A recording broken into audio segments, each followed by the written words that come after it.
Bun găsit tuturor la interviul săptămânii. Invitat astăzi este profesorul François Jost de la Universitatea Paris 3 Sorbonne Nouvelle. Vedem o prezentare.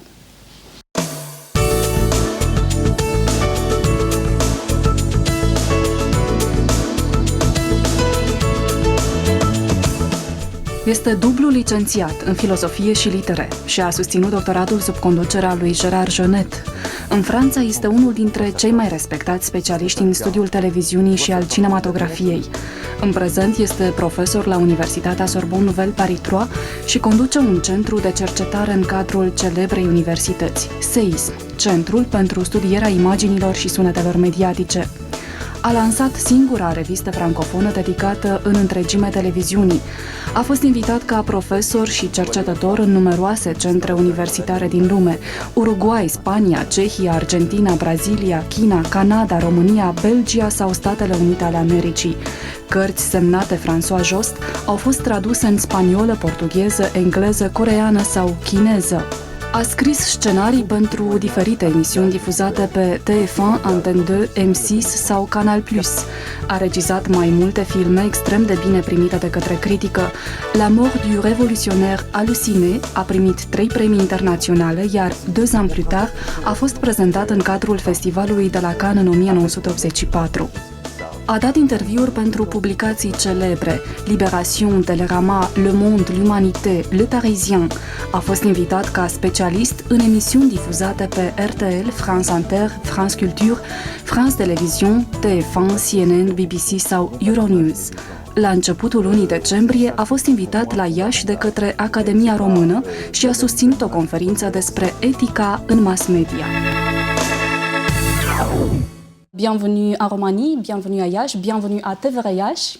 Merci. Vous êtes présent ici à Iași, à l'Académie, pour une conférence sur l'éthique des médias. Oui.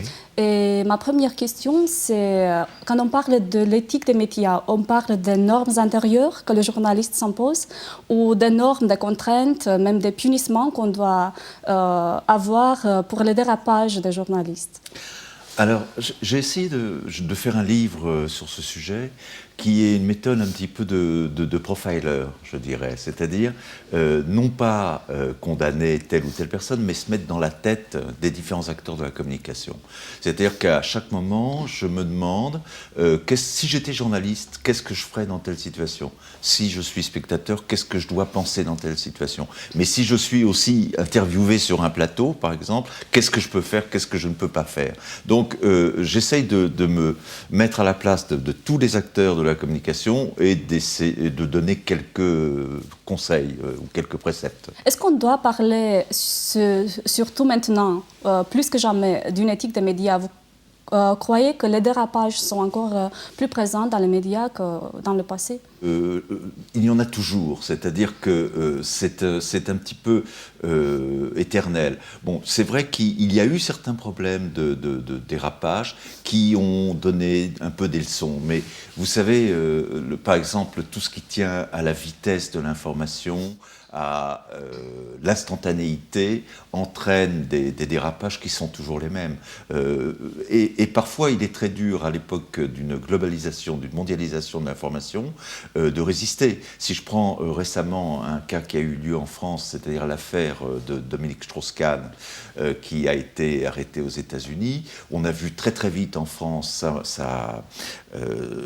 on l'a très vite vu avec des menottes, alors qu'en France, il est absolument interdit de montrer quelqu'un avec des menottes. Mais on a subi, et les journalistes ont subi très rapidement, une image qui venait à toute vitesse des États-Unis, et donc ils n'ont pas remise en cause.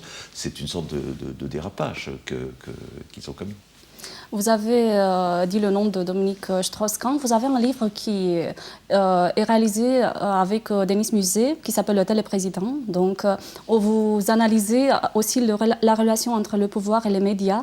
Comment vous croyez que le discours politique a été influencé par les médias? Parce que maintenant, le discours politique est surtout dans les médias. Il y a eu une période de la télévision où les hommes politiques ont appris simplement à apprivoiser la caméra, c'est-à-dire à oublier qu'il y a une caméra, à parler ou à s'adresser à la caméra, le cas échéant, etc.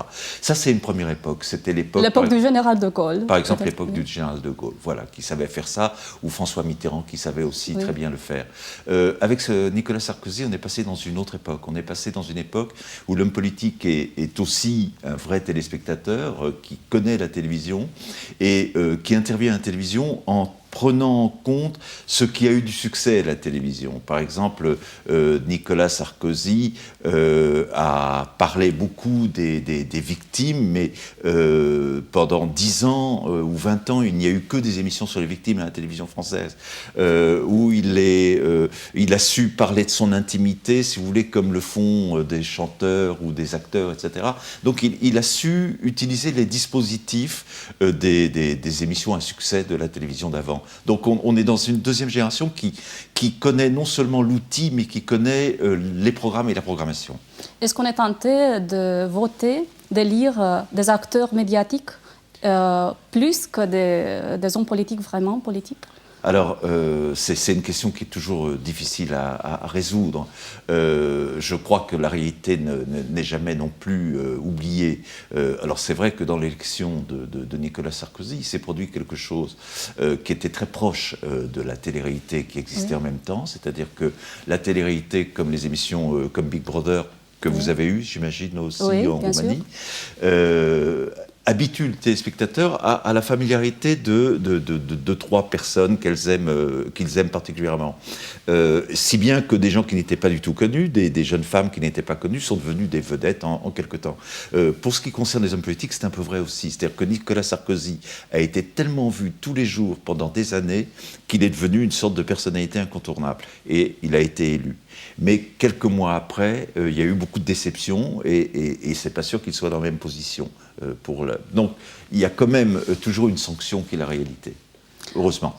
Par exemple, Le Pen ou Georges Marchais étaient aussi des acteurs médiatiques, des personnes, des sujets médiatiques, des personnages avec un type de discours qui marchait très bien à la télévision. Donc, oui, mais parce que je crois que la discussion, si vous voulez, le débat politique intéresse beaucoup moins pour les idées que pour la joute verbale. Il ne faut jamais oublier que tout ça, c'est quand même vu par le téléspectateur comme un jeu. Et d'ailleurs, c'est pas un hasard si, dans la dernière campagne électorale, par exemple, on a vu des dispositifs d'hommes politiques face aux spectateurs qui étaient inspirés des jeux. Et même récemment, dans les primaires du Parti socialiste, on avait 6 candidats qui étaient réunis autour d'un studio, comme ça, et on avait l'impression qu'ils allaient taper sur un buzzer très vite pour répondre quand ils avaient la réponse à la question. C'est-à-dire que c'était le dispositif de certains jeux très populaires en France. Donc c'est très différent de ce qu'on avait avec Mitterrand et Valéry Giscard d'Estaing. Oui, parce qu'on avait un dispositif très ascétique avec une table. Le décor très sobre et tout ça. Vous avez parlé de la télé-réalité, de Big Brother, la variante de France. Love Story. L'Empire du Love, c'est le titre d'un de votre livre, un livre qui a eu un grand succès en France et qui a été réédité même, à ce que je sais. Vous croyez que la télé-réalité, les reality shows aussi ont beaucoup influencé aussi les formats et tout ça, et on représente un moment clé dans la télévision, dans l'évolution de la télévision. Oui, c'est sûr, mais ça a représenté un moment clé aussi pour une raison principale, c'est que ça a coïncidé avec la montée des téléphones portables, des téléphones cellulaires, ce qui fait que les spectateurs ont voté. Et donc c'est cette interaction entre le spectateur par son téléphone et l'émission qui a été un véritable changement. Parce que pour les chaînes de télévision, ça a été une source de financement absolument incroyable. Et les électeurs votants ont eu l'impression de construire des personnalités, de faire des vedettes qui étaient celles qu'ils avaient choisies.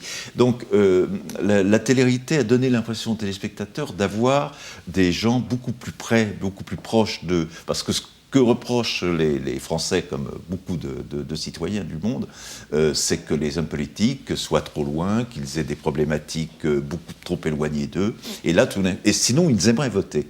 On sait qu'ils aimeraient voter, mais ils ne trouvent pas que les gens pour qui ils votent ne les représentent suffisamment. Et là, dans le cas de la télé-réalité, il y a une sorte d'adéquation entre ces gens qui sont à la fois ordinaires, mais en même temps extraordinaires dans leur côté ordinaire, et ils peuvent s'identifier et voter, les éliminer. Et donc, on donne aux spectateurs aussi une sorte de puissance absolument incroyable. Et, pour les candidats, c'est vrai que les candidats ont tendance à confondre beaucoup la notoriété et l'amour. Et très souvent, ils pensent qu'étant très célèbres, ils sont très aimés. Et dès qu'ils sont terminés, tout le monde les abandonne. Il y a eu en France des suicides à la suite de la télé-réalité. Voilà, l'éthique des médias.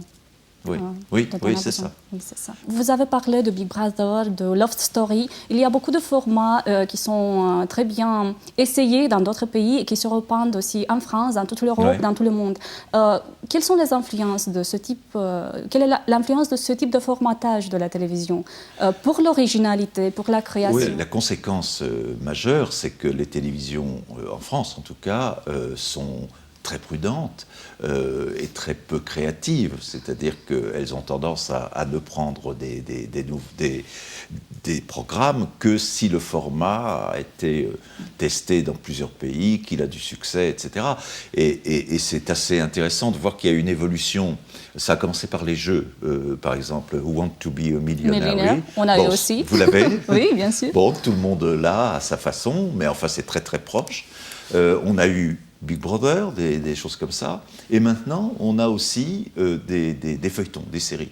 Par exemple, Betty la Fea, qui est un programme colombien, qui est devenu Ugly Betty en Amérique ou Le Destin de Lisa en Allemagne. Donc, on a une uniformisation qui gagne les produits de stock, c'est-à-dire pas seulement les produits destinés à disparaître comme la télé-réalité. L'américanisation, ça se sent aussi en France? Oui, bien sûr, en tout cas en prime time. C'est-à-dire qu'on a des soirées entières de séries américaines, et sur les deux chaînes principales, je pense qu'il y a au moins 3 jours pour chacune qui sont sur des séries américaines. Et quelles sont les conséquences, vous croyez, parce que les séries, les feuilletons et tout ça, les émissions télé, on doit dire quelque chose avec ces émissions sur notre côté national, sur... Tout à fait. Mais je crois qu'effectivement, cet esprit de nation alors, existe peut-être encore dans le service public. Pour les autres, c'est vrai qu'elles ne visent qu'une chose, c'est faire des formats qui, à leur tour, se revendent dans le reste du monde. Et l'idée des Français, pour l'instant, c'est qu'il faut faire des formats globalisants. C'est-à-dire non pas des choses spécifiquement françaises, comme les Américains le font quand ils font un programme qui est spécifiquement américain.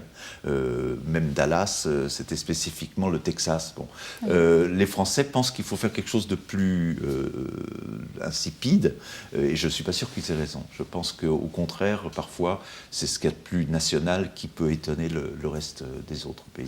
Qu'est-ce que vous pensez de la relation de la télévision publique en France et la politique, et la relation entre la télévision publique et la publicité? Le président de la République a supprimé la publicité en 2008 en prime time le soir, sans doute dans un premier temps pour que l'audience ne soit plus une préoccupation constante des chaînes.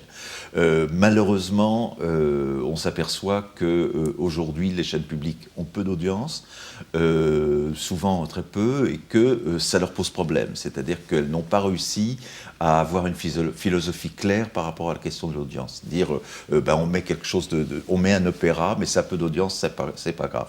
Au contraire, parfois, elles essayent de faire des programmes qui sont proches du privé pour rattraper, ce qui me paraît une absurdité. Pour le reste, c'est vrai qu'on a un président de la République qui s'intéresse beaucoup à la télévision. Je pense qu'il aurait aimé être programmateur de télévision. C'est lui qui nomme le PDG, par exemple. Alors, c'est lui qui nomme le PDG, effectivement, ce qui est plutôt une régression par rapport au système qu'on avait avant, où c'était le Conseil supérieur de l'audiovisuel.